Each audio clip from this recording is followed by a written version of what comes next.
Hi there! Welcome to the very first episode of Justice Spoken, a series in which I, Tia Faire, idol-philosopher and justice incarnate, argue what is just and unjust using a logical and philosophical approach. Today's episode is about abuse, particularly in the context of VTubing. In July of this year, popular and formerly beloved VTuber company VShoujo was alleged to have stolen roughly $500,000 of charity funds from one of its talents, Iron Mouse. This revelation prompted virtually every other VShoujo member to come forward about their own unpaid wages, leading to a mass exodus from and the dissolution of the company. Fans across the VTubing sphere were outraged, though most of the discord centered on the financial and legal aspects of the scandal. How much money was stolen? Is this legal? Can they get away with this? Will there be a lawsuit? And who would win? Not as much attention was devoted to the emotional aspects. As an example of what I mean, here's a message that Iron Mouse posted on Twitch during this time. It reads, "The amount of lies I was fed while he looked me directly in the eyes. My trust and my heart is broken beyond repair." This is heartbreaking. And the he in question is none other than man with the moral compass of Voldemort and an ego bigger than Iron Mouse's Cinnamoroll collection, VShoujo CEO Gunrun. Reports from ex-members of VShoujo paint a picture of Gunrun as a petty and conniving man who partook in tactics such as slandering ex-members who were critical of the company, telling members that they were nothing without him and taking credit for their success, litigation threats, making members take the heart for PR controversies, favoritism, and constant lies. My favorite expose is this gem from Vebe. They would always shit-talk other VTuber agencies. They literally would spend company money to get a tiny dig at them, especially Hololive. It literally lived rent-free in Gunrun's head. This is the profile of an abuser. Abusers slander, discredit, and threaten people. Abusers shit-talk and try to undermine the people they're jealous of. In the wake of VShoujo's downfall, many fans on social media were asking the same question, just in different terms. If things were that bad, why didn't the members leave sooner? To understand that, we need to understand abuse. How an abusive relationship works is the abuser will hide their true colors at the start, pretending to be someone else so they can gain the victim's trust. Silverveil was quoted as saying that joining VShoujo was the biggest opportunity of her life and that the first few months were amazing. This makes sense. You can't abuse someone you just met off the street. Even if you tried, nothing stops them from jumping ship at the first sign of trouble. Once a relationship is established, however, the abuser is free to begin abusing with little fear of clapback because the victim remembers the good times and is desperate to get back to them, in the process tolerating unfair treatment that a stranger would not. Once in a while, the good times return, but not for long, just enough to keep the victim hoping for more. Here's a relevant and frankly gut-wrenching quote from Centrea. "I was left crying and frustrated, but like a fucking dog, I went back. Happy to even get something from you. 'Cause oh man, boss actually answered me."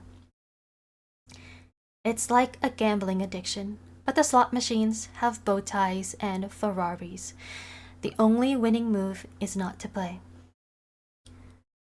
The VShoujo scandal wasn't even the only high-profile example of abuse that happened this year.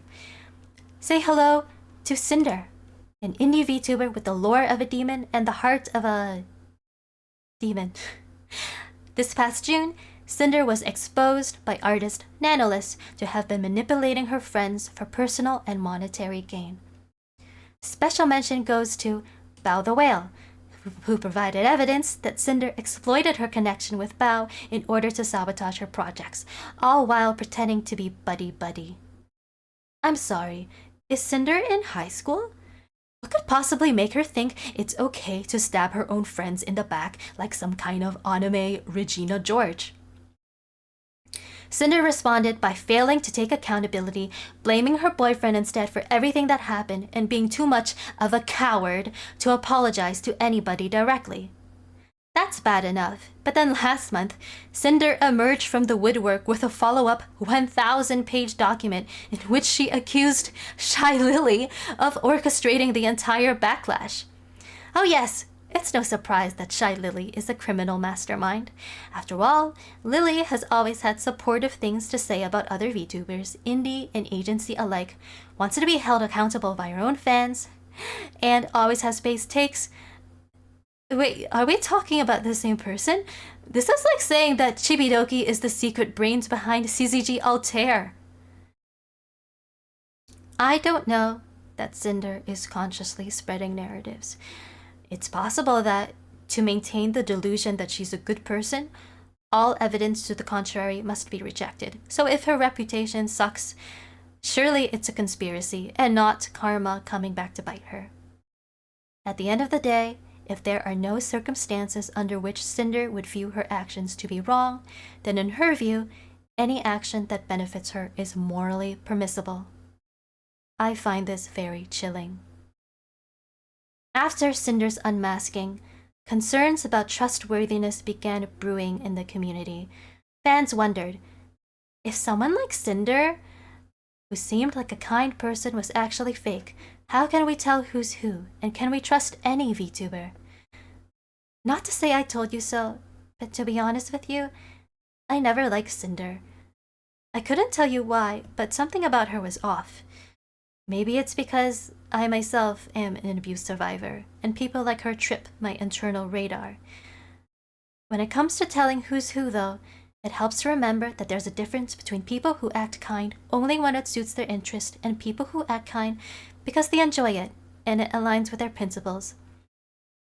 The idea is that Cinder belongs in the former camp, and there are a few ways you can tell. I'm going to read you an excerpt of Cinder's lore that I happened to find on hololist.net. Here it goes. Eons later, a tiny soul was born from the inferno, a hellhound, but this one was different from her demonic kin. She was a demon, yes, but she was not a monster. Her heart was pure. Her soul burned bright with kindness and love. The demonic influence that corrupted the rest of her kind was subdued within her. They called her the Hellhound with a heart from heaven.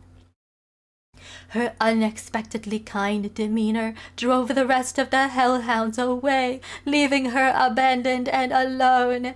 Without the hellhounds, she sought the friendship of the souls she was meant to terrorize. She didn't wish harm on any of them. Word of her uniqueness spread like hellfire throughout the underworld, until finally the demonic overlord became aware of her existence. They were disgusted by her and despised her perplexing nature. As an immortal being, the hellhound couldn't be destroyed, but she didn't belong in hell. I don't know about you, but this is the most deranged VTuber lore I've ever read. It's so full of itself. Pure victim mentality. Kind people don't call themselves kind or talk about themselves this way. They just do kind things and let their actions speak for themselves. The takeaway is, when you're trying to determine whether someone is a good person or bad person, relatively speaking, consider what principles underlie their actions and don't just look at what's on the surface.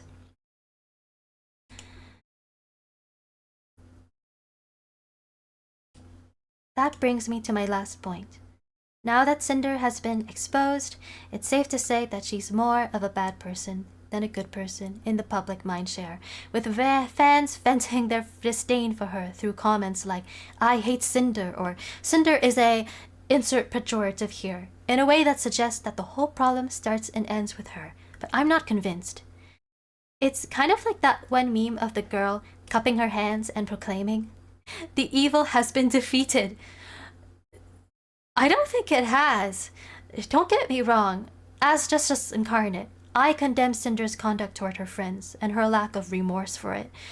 But I think the focus of our discussion should be on what makes her conduct itself bad. What makes Gunrun's conduct itself bad?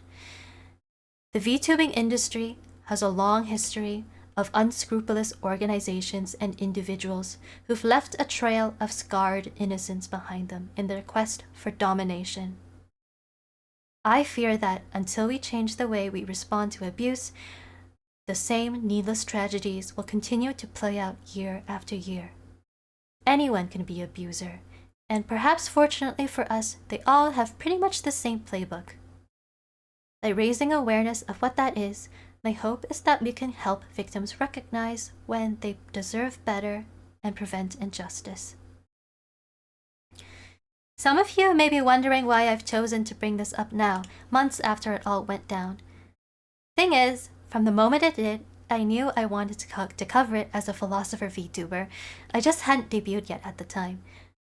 It's never too late to talk about abuse, and if you are or have been in an abusive situation, I encourage you to seek help if you haven't already. You deserve it. This was Justice Spoken on Tia Faire channel. Thanks for watching, and I'll see you next time. Bye bye!